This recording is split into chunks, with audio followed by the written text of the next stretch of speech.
Salut les cercles morts, hello Dead Circles, bienvenue sur Session Privée, tiens je crois que c'est à toi. Alors Ben, tu viens de Caen, Scott, Jordan et Glyn, vous venez d'Angleterre, comment vous vous êtes rencontrés? Ouais. En fait, moi et Ben, on s'est rencontrés à la fac pour un projet. On a été mis ensemble pour un examen en fait. Ensuite, on a discuté et on s'est décidé à continuer ensemble et à former un groupe. Après, on a ramené Scott, c'est mon frère. On avait déjà joué ensemble en fait dans d'autres groupes. Et Glenn, 6 mois plus tard, voilà, s'est ajouté au groupe. Non, c'est un petit peu un coup de bol en fait aussi, parce que généralement on tombe pas forcément avec des gens avec qui on a des influences communes. Et puis là, ça s'est fait assez naturellement. Le fait que ce soit son frère en plus, ça nous a un petit peu facilité le choix. Dans le sens où c'est un guitariste assez versatile, il sait jouer de tout, il a direct trouvé un son à lui et direct ça nous a plu. Et puis Glenn aussi a apporté sa patte et ça s'est fait assez vite. Du coup ça se sent quand on vous écoute, on sent les influences stoner, garage, voire grunge. Vous écoutiez déjà tous les quatre les mêmes choses quand vous vous êtes rencontrés? Ou il y en a qui avaient des styles qui divergeaient un peu? Well, I listen to a lot of atmospheric progressive rock bands, moi j'écoutais beaucoup de rock Muse, progressif, Radiohead, par exemple Muse, Radiohead, and also Warpaint, kind of grungy stuff from et des trucs Pixies un peu and the plus Smashing grunge, par exemple Pumpkins, les Pixies, Nirvana. les Smashing Pumpkins. But we all, the three of us, Mais we listen to en fait, nous pretty trois, much the same on écoutait plus ou kind moins la of même music. We chose. have the influence in On our avait à peu band près la même comes from influence. Kings of Leon, Queens of the Stone Age, that kind of Nos stuff. plus grosses influences c'est Kings of Leon. Voilà, donc Scott, moi, je suis un peu le mec bizarre du groupe. J'écoutais beaucoup de R&B, de hip-hop, de rap aussi. En fait, pour être honnête, j'essaie d'apporter mon influence dans le groupe. Mais il s'agit de trouver le bon équilibre en fait entre moi et les autres. Alors un camp du rap dans des circles? Je sais pas si ça va arriver en fait, pour être honnête, mais on ne sait jamais, on peut pas dire, peut-être dans le futur. Mais aussi peut-être jamais, je pense. Du coup, vous avez tous des influences anglo-saxonnes. Est-ce que vous, les Anglais, vous connaissez ou vous avez connu récemment des groupes français grâce à Ben? Well, yeah, I listen to. We all listen to a ouais, lot of on écoutait tous Justice, des trucs comme Justice, Daft Punk, de l'électro française. Ben m'a parlé de Noir Désir, et du coup j'écoute ça occasionnellement.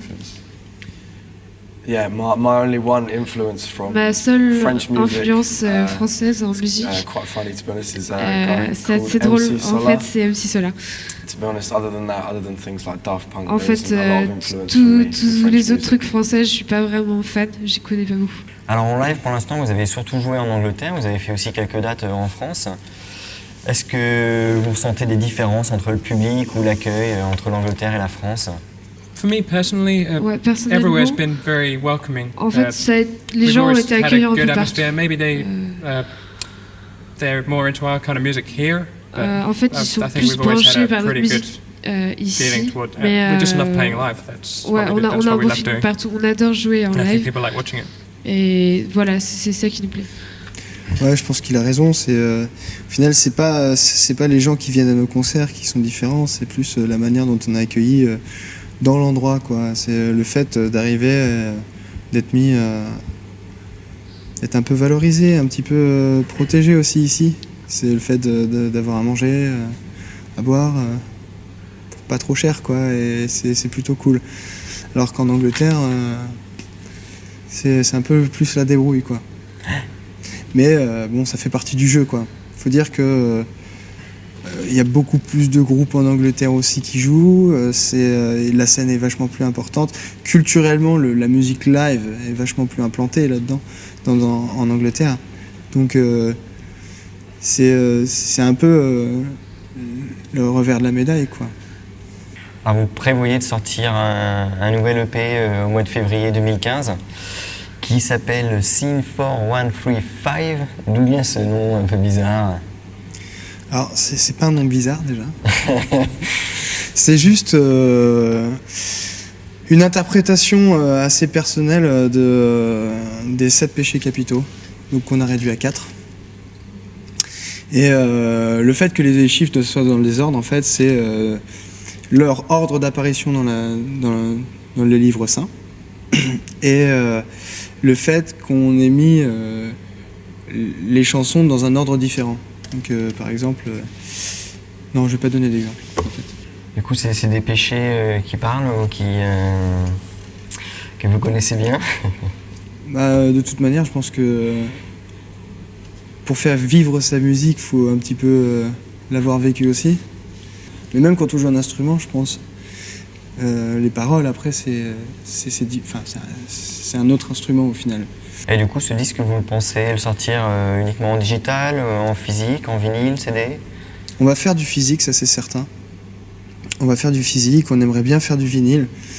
On a un artwork qui est vraiment bien, qui nous plaît beaucoup et on aimerait le mettre en avant et vraiment faire un beau... un bel objet. Ouais, un bel objet, voilà, c'est ça, et quelque chose dont on puisse être fier, quoi. Donc je pense qu'on va se tourner vers le physique aussi, quoi.